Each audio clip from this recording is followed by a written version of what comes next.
Olá, meu nome é Sara. Estamos falando diretamente da Amazônia, esse lugar tão rico de belíssimas paisagens, mas que atualmente está enfrentando grandes desafios. Isso porque os grileiros estão atacando as tribos locais. Mediante toda essa situação, nós temos o sociólogo Benjamin Santos, que está tentando ajudar essas tribos a terem seus direitos reafirmados. Sociólogo, o senhor pode falar um pouco mais sobre como têm sido essas dificuldades? Infelizmente, nos últimos tempos, os grileiros eles têm adentrado na selva amazônica, trazendo consigo o desmatamento, que foi a principal causa que vem, digamos que, entardecendo o conhecimento indígena e assim dificultando com que eles passem a sua cultura à frente e, queira ou não queira, até dar continuidade à sua cultura ou viver ela. E isso está complicando muito a vida deles hoje, atualmente.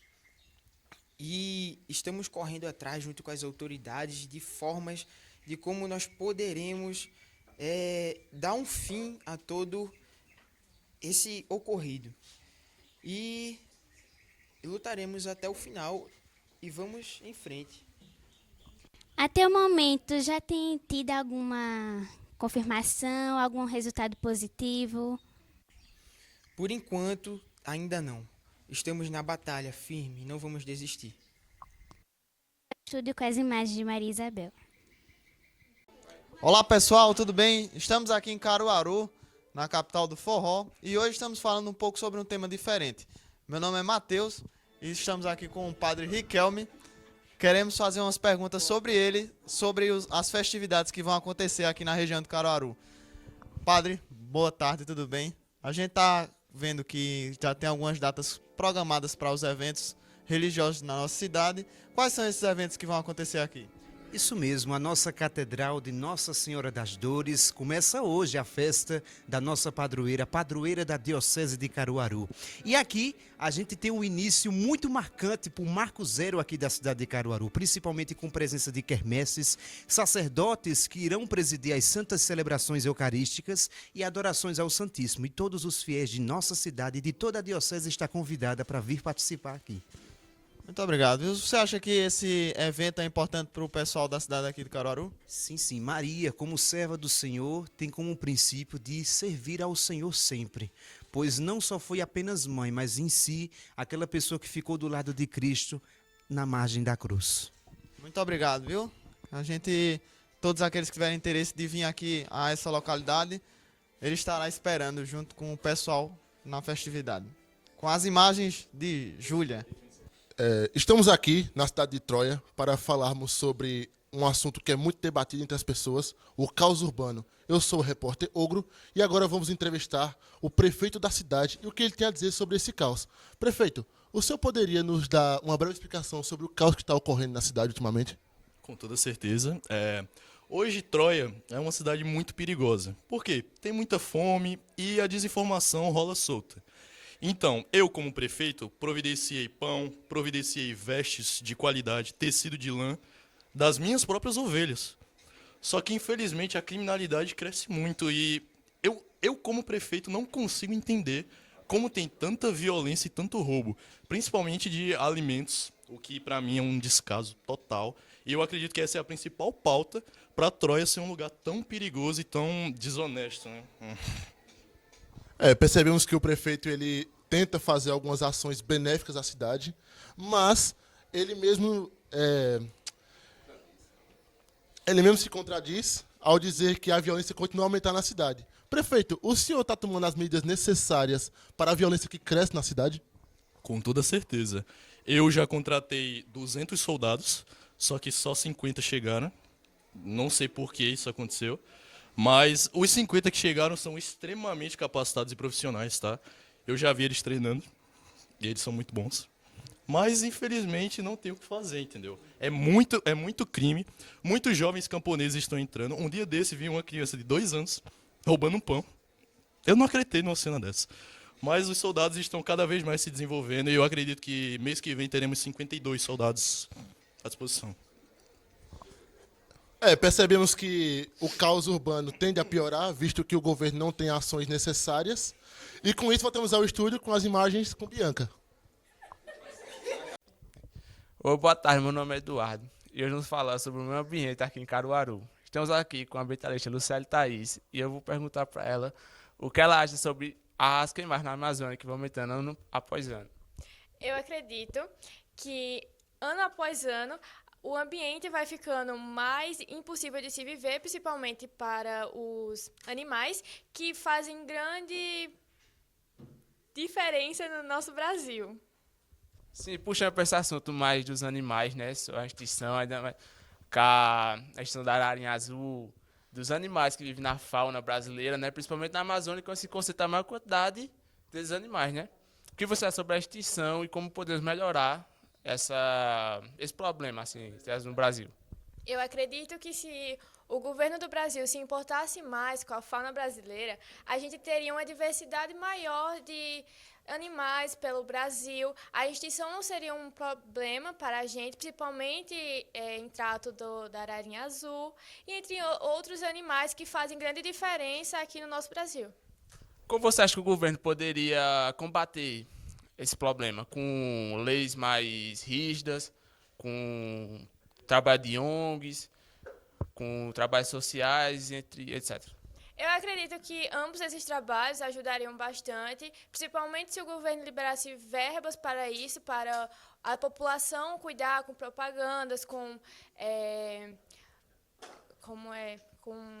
palestras em escolas mesmo, falando sobre tudo isso, e eu acho que faria uma grande diferença no nosso Brasil. Botando para o estudo com as imagens de Tainá. Muito boa noite. E estamos lidando com o problema de apagão. Os estudantes estão presos sem poder sair da escola, pois a escola tem portas elétricas e, devido ao apagão, as portas pararam de funcionar. Agora vamos falar um pouco com a diretora sobre isso. Diretora, queríamos saber qual foi o motivo que se deu a esse apagão. O pessoal estava cozinhando, aí pegou fogo a cozinha. Aí isso afetou um negócio lá da energia. E aí a escola ficou sem energia. E a gente tá todo mundo preso. Agora isso é responsabilidade do povo da cozinha, né? Porque em vez de trazer lá, né, fazer tudo certinho, a pessoa dá tudo, né? Toda a garantia, toda a segurança. E eles fazem isso de mau grado. Aí a pessoa vai fazer o quê, né? Aí fica o povo gritando ali, reclamando com a pessoa. A culpa não foi minha, não, minha gente. A culpa foi do povo lá da cozinha, entendeu? Entendemos, cara, diretora. Gostaríamos de saber se a senhora já acionou as unidades de segurança. Já sim, eles estão a caminho e eu acho bom, né? Porque para deixar claro pro povo que a culpa não foi minha. A culpa não foi minha. Percebemos aqui que os estudantes e a diretora e os demais funcionários aguardam a chegada da segurança para serem todos liberados. Muito obrigada a todos e voltamos ao estúdio com Brenda. Meu nome é Paola e estamos aqui para falar um pouco mais sobre a cultura de Caruaru. Eu estou com a artista Joia. Joia, o que você acha sobre a cultura de Caruaru? Eu acho, tenho para mim que é um fato, que a cultura de Caruaru não é só importante para Pernambuco, mas também para a cultura do Brasil inteiro. Já por nossa cidade ser considerada a capital do forró, também temos a Feira de Caruaru, a Feira de Artesanato, que é repleta de cultura. Temos grafiteiros, xilogravuras, temos também artistas do barro. Nossa cidade é muito diversa de culturas. Qual a parte da cultura que você mais gosta? Eu acho que eu gosto mais dos cordéis. Acho muito bonito, uma arte muito bonita. Muito obrigada, Joia. Voltamos ao estúdio com as imagens de Ana Rufino.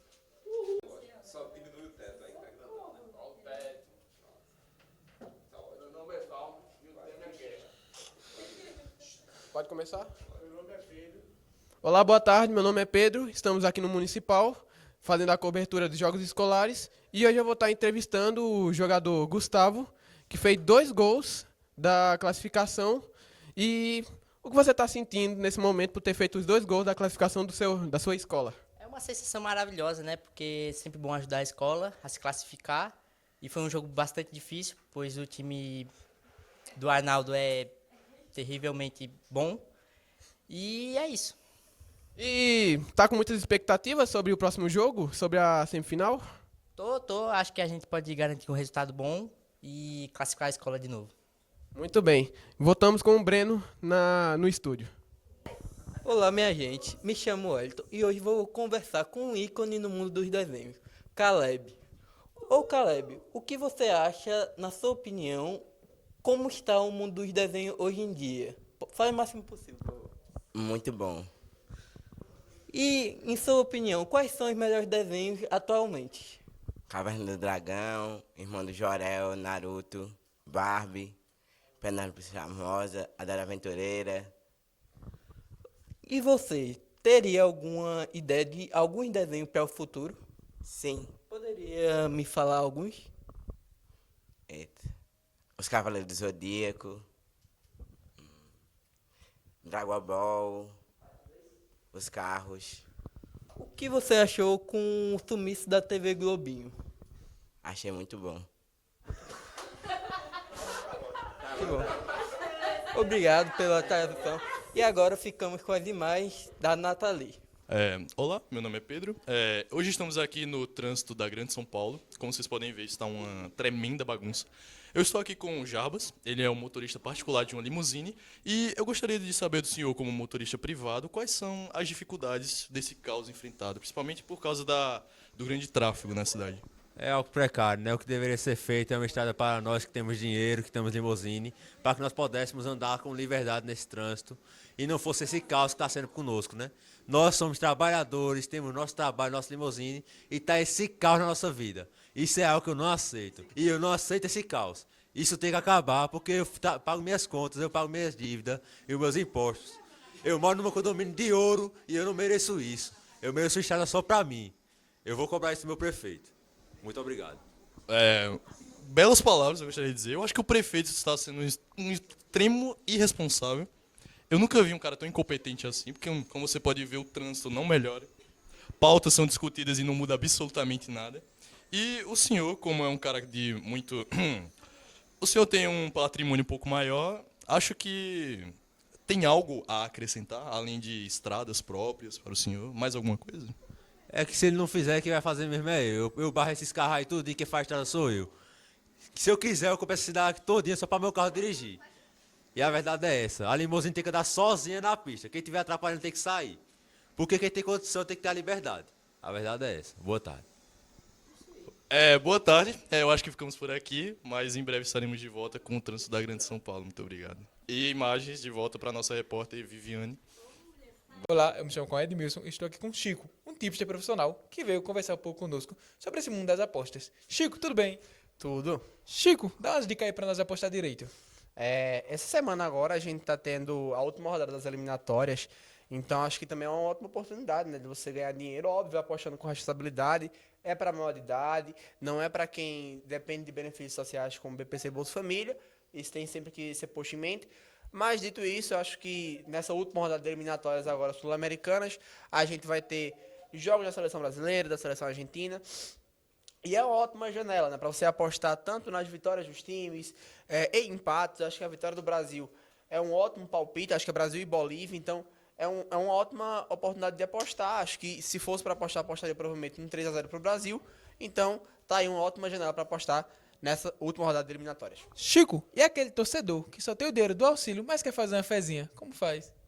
Olha, esse daí eu recomendaria, honestamente, que ele não apostasse, né? Não faz bem para a saúde dele, inclusive não é permitido pelo governo federal. O governo federal está lançando uma portaria que vai proibir que beneficiários de benefícios sociais possam criar contas em casa de aposta, ou se já tem contas que ele possa fazer novos depósitos. Isso aí, estamos aqui com o Chico, diretamente do estúdio para o estúdio, com Beatriz. Meu nome é Valmer e o tema é guerra. Estamos aqui com o ministro da Defesa e vamos perguntar a ele como as guerras influenciam no Brasil. Bem, a gente falando das guerras, né? A gente tá tendo algumas guerras acontecendo no mundo. Em tese, as guerras não influenciam militarmente no Brasil. Porém, economicamente, as guerras influenciam. Por exemplo, a guerra que a gente chama a Guerra do Oriente Médio. Essas guerras que acontecem lá naquela região influenciam bastante nos preços dos nossos investimentos com combustíveis, também com alguns tipos de cereais que a gente compra de lá, influenciando aqui a economia daqui, dessa parte do Brasil.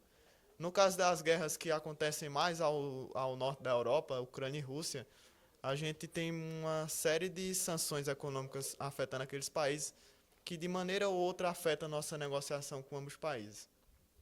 Tá certo. E como você acha que o Trump se encaixa nisso tudo? Então, depois desse famoso tarifaço que ele fez, né, de taxar a maioria dos países em 50%, alguns em 100%, que é o nosso caso, a gente pode perceber que a influência dele no mundo é bem negativa, né? Porque quando você aumenta o nível de taxas, de tarifa, você ocasiona as tensões econômicas, causando até, como fala, entre a China e os Estados Unidos, uma guerra econômica, né? Isso é muito ruim, porque tensões nunca é bom para um planeta globalizado como o nosso. E o nosso Brasil, que sempre se manteve laico e também afastado de confusões entre guerras, estamos tentando manter a paz e fazer os negócios assim que possível, para também nem sairmos prejudicados, nem prejudicar nenhuma outra pátria aqui ao redor do mundo. Falando no Brasil, você acha que o Brasil pode se envolver na guerra? Olha, é muito difícil o Brasil se envolver em uma guerra. Caso em extrema defesa, nós com certeza iremos defender nossa pátria, nosso local. Porém, o Brasil não tem no momento não tem essa intenção de se expandir para nenhum outro país e nem em ajudar em nenhuma outra força armada nas guerras que estão acontecendo hoje. É claro que alguns assuntos de nosso interesse podem ser discutidos na mesa, porém, se for atacada a nossa pátria, nós teremos que retaliar. Obrigado, ministro, e tomamos as imagens de Tereza. Boa tarde, eu sou a repórter Débora e estou aqui com Tainá Beatriz, uma cantora de rock, e agora vamos falar sobre o novo álbum dela. Tainá, qual foi a inspiração para fazer o seu novo álbum de rock? Assim, a inspiração surgiu do meu interior mesmo, né? Eu coloquei, assim, liberte a fé interior que é em você. Eu percebi que muitas vezes eu guardava as coisas pra mim, então eu falei, eu tenho que libertar isso. E nada melhor como libertar através das músicas, né? Tainá, você sabe que não tem nenhuma pessoa ouvindo, né? Que no seu Spotify, o número de pessoas ouvintes por mês tá em 0. Por que você acha que tá assim? Olha, cara, repórter, eu acho que a senhora não está muito alternada nas notícias, mas eu acabei de ganhar o Grêmio Latino justamente por conta da minha banda. Então, pessoal, acho que a nossa cantora de rock está... Para de interromper a entrevista. Para acalmar os ânimos, vamos pedir uma palhinha dela. Por favor, cante um pouquinho do seu novo álbum. Bring me to my...